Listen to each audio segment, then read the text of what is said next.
भरतशेठ गोगावले रायगडच्या पालकमंत्रीपदी. पनवेलमध्ये शिवसैनिकांचा जल्लोष. तब्बल 2 वर्षांपासून पालकमंत्रीपदापासून वंचित असलेल्या रायगड जिल्ह्याला अखेर पालकमंत्री मिळाला आहे. भरतशेठ गोगावले यांच्याकडे रायगडच्या पालकमंत्रीपदाची जबाबदारी सोपवण्यात आल्यानंतर पनवेलमध्ये शिवसेना कार्यकर्त्यांनी जल्लोष साजरा केला. शिवसेना कार्यालयासमोर फटाके वाजवून तसेच पेढे वाटून कार्यकर्त्यांनी आनंद व्यक्त केला.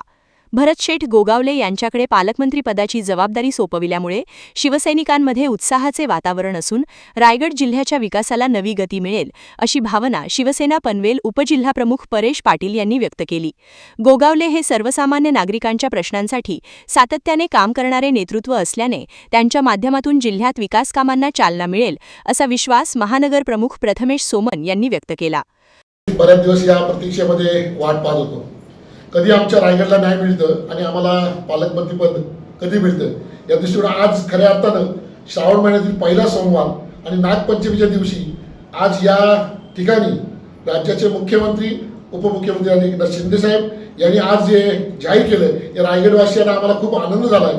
खऱ्या अर्थानं आज जो जल्लोष आमच्या रायगडवासियांना पनवेलवासियांना शिवसैनिकांना जो आनंद झाला आहे तो आनंद आमच्या गगनात पाहायला एवढा आनंद झाला आहे. का तर लोक सामान्य माणूस हा प्रत्येक शेटवर अवलंबून असतो. शेट गरिबाचे शेट आहेत. गरिबाचे शेट असल्या कारणानं शेटवर प्रत्येक गोष्ट शेट आमचं हे काम कधी होणार, अरे बाबा पटकन पालकमंत्री हो दे मग तुमची कामं सगळी मार्गी लावतो. तसेही त्यांनी अनेक कामं अशी मार्गी लावलेत. परंतु आज खऱ्या अर्थानं आम्हा पनवेलवासियांना रायगडवासियांना खूप आनंद झाला आहे का आज या पालकमंत्री पदाची धुरा आज खऱ्या अर्थानं आमच्या भरतशेठच्या स्वाधीन दिली आहेत. आणि ह्या रायगडचा लवकरच तुम्हाला जनतेच्या दृष्टीकडून आणि कामाच्या दृष्टीकडून कायापालट दिसेल. आज राज्याचे आमचे पक्षाचे सर्वेसर्वा आदरणीय शिंदेसाहेबांनी आज भरतशेठवर पुन्हा एकदा विश्वास ठेवून त्यांच्यावर हे पालकमंत्रीपद पालकत्व रायगडचं सोडलंय म्हणजे मोठी जबाबदारी पुन्हा एकदा भरतशेठवाले राज्याचे कॅबिनेट मंत्री आहेतच. ते फलोत्पादन खारलँड हे खाते आहेत तरी सुद्धा पालकत्व हा रायगडचा दिल्यानंतर आम्हा जनतेमध्ये आम्हा शिवसैनिकांमध्ये खूप जल्लोष आणि आनंदाचं वातावरण आहे. अशीच कृपा होऊ दे. आणि आमच्या शंभूच्या वतीनं आमचे भीमाशंकरला मी परवाशी दर्शन घेऊन आलो मागच्या हप्त्यात. त्यासाठी आमचे भरतशेठ लवकरच आम्हाला पालकमंत्री होते. त्याही पलीकडं जाऊन लवकरच राज्याचे मुख्यमंत्री एकनाथ शिंदे साहेब होते पुन्हा एकदा. आणि पुन्हा आमच्या तमाम जनतेला तमाम बहिणींना आमचा भाऊ हा पुन्हा एकदा महाराष्ट्राच्या जनतेच्या हितासाठी पुन्हा एकदा ते मुख्यमंत्री व्हावे ही आम्ही इच्छा प्रकट करतोय. अपेक्षा म्हणजे अपेक्षा तर सर्वप्रथम ते कायम पूर्ण करत आलेले आहेतच.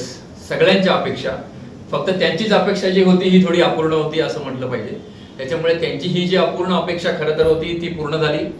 सामान्य शिवसैनिकाला न्याय देण्याची भूमिका जी सन्माननीय बाळासाहेब ठाकरे यांनी पहिल्यापासून घेतली तीच भूमिका आता महाराष्ट्राचे उपमुख्यमंत्री आणि आमचे मुख्य नेते एकनाथ शिंदे साहेब घेत आहेत. अतिशय कट्टर शिवसैनिक आणि जी राजधानी छत्रपतींची म्हणून या रायगड किल्ल्याचा रायगड जिल्हा या रायगड जिल्ह्याला खरं तर पालक नव्हता असं म्हटलं पाहिजे. आणि त्याच्यामुळे हा जो पालक आता मिळालेला आहे हा आमचा पालक आमच्या हक्काचा आहे. इकडच्या गोरगरीब जनतेचा हक्काचा पालक आहे. शिवसैनिकांचा हक्काचा पालक आहे. त्याच्यामुळे एक हक्काचा शिवसैनिक आणि त्याचबरोबरीनं एक चांगला नेता या रायगड जिल्ह्याला पालकमंत्री म्हणून लाभला. सर्व शिवसैनिकांतर्फे विशेष करून पनवेल शिवसेनेतर्फे भरतशेठचं मनापासून अभिनंदन. आज आम्हालाच खूप आनंद होतोय की आम्हीच एकमेकांचं अभिनंदन करतोय की खऱ्या अर्थाने भरतशेठना न्याय मिळाला. त्यांच्याकडनं अपेक्षा म्हणजे रायगड जिल्ह्यामध्ये इतके मोठ्या प्रमाणात डायव्हर्सिटी आहे प्रश्नांची, वेगवेगळ्या प्रकारचे प्रश्न आहेत. या सगळ्या प्रश्नांवरती काम करण्यासाठी अनुभवी नेता पाहिजे होता की ज्याला सगळ्या प्रश्नांची जाण आहे. सामान्य माणसापर्यंत त्याची नाळ पोचलेली आहे. त्याच्यामुळे खालच्यातल्या एका सामान्य माणसापासून ते अतिशय उच्चभ्रू वस्तीत राहणाऱ्या एका उच्चभ्रू व्यक्तीपर्यंत सगळ्या प्रश्नांना जे 100% न्याय देऊ शकतील असे आमचे भरतशेठ आहेत. आणि भरतशेठकडनं रायगड जिल्ह्याचा विकास आणखी पुढे जोरात व्हावा हीच आमच्या शिवसैनिकांची अपेक्षा आहे. नवी मुंबई व रायगड जिल्ह्यातील ताज्या बातम्या आणि घडामोडींसाठी सबस्क्राईब करा वादळवारा लाईव्ह चॅनल आणि दाबा बेल आयकॉन.